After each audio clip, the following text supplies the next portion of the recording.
everyone, this is Trevor for Winnipeg Alternative Media, and today I want to talk to you about how it was raining dollar bills on the Senate floor just before the Senators voted in the DARK Act. On Wednesday, it rained dollar bills on the Senate floor as protesters urged Senators to reject the DARK Act 2.0 bill to label GMOs, aka the Robert Stabenow bill.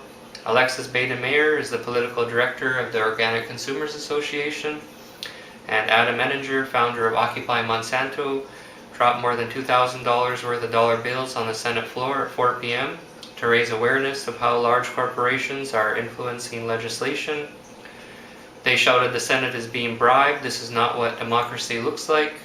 They were escorted out of the Senate chamber by security along with a third protester.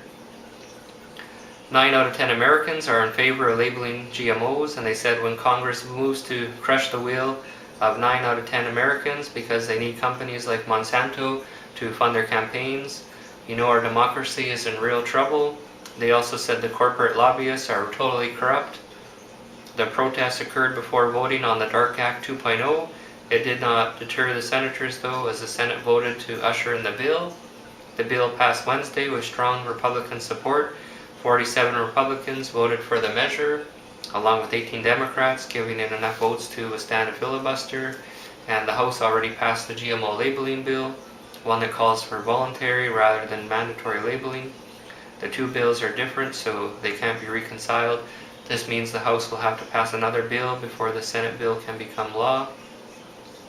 And people have said the House will pass a carbon copy of the Senate bill soon, and the majority of representatives will warm up to the compromise, since having labeling rules that vary from state to state would be troublesome for food companies.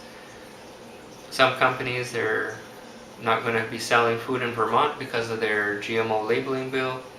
Some companies have already adopted GMO labels for their products no matter where they're being sold. And the Vermont law commenced July 1st but won't begin enforcement until the end of the year. And people from both sides of the debate are not happy with this new bill. Since this bill is a compromise, there are a lot of folks in the middle that support it though, including everyone from the Organic Trade Association, and I'll be talking about them in another video coming up soon. Also the generally conservative American Farm Bureau Federation.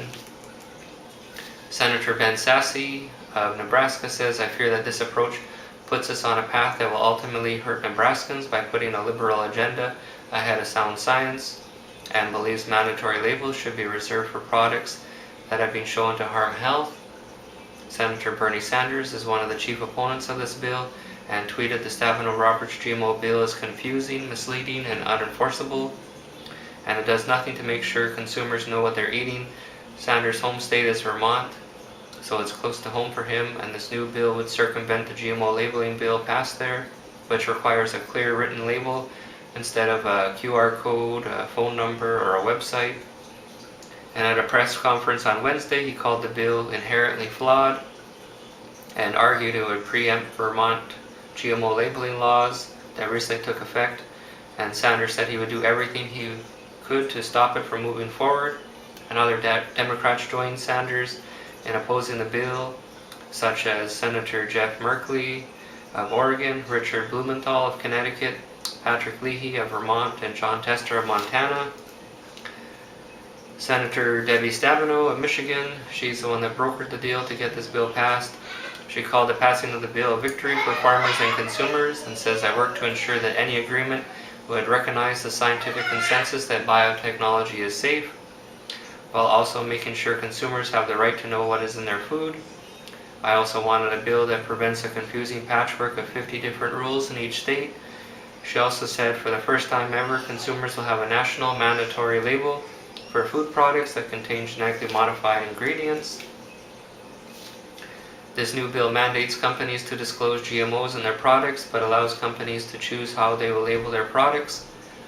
Opponents of the bill argue it has several loopholes, including an insufficient definition of GMOs, ineffective labeling standards, lack of proper enforcement techniques, and also labeling would not be clear, as you would have to use a device such as a phone, tablet, to visit a website, call a number, or scan a QR code to find out if the product has GMOs in it. And also don't forget to watch my previous video with more details of what is in this bill. just click on the video above. And I want to know, what do you think of the passing of this new Dark Act 2.0 bill? Please remember to like, comment, share, and subscribe. Also, in other news, the European Commission, they caved in and relicensed glyphosate at the last minute.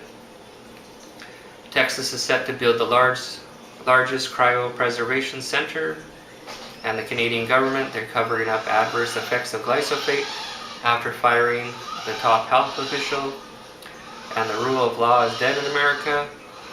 And I want all of you to please go on my Twitter page. I'm going to put a link for you below, and I want you to vote for which story you want me to talk about next. And take care, everybody. Thanks for watching. Bye.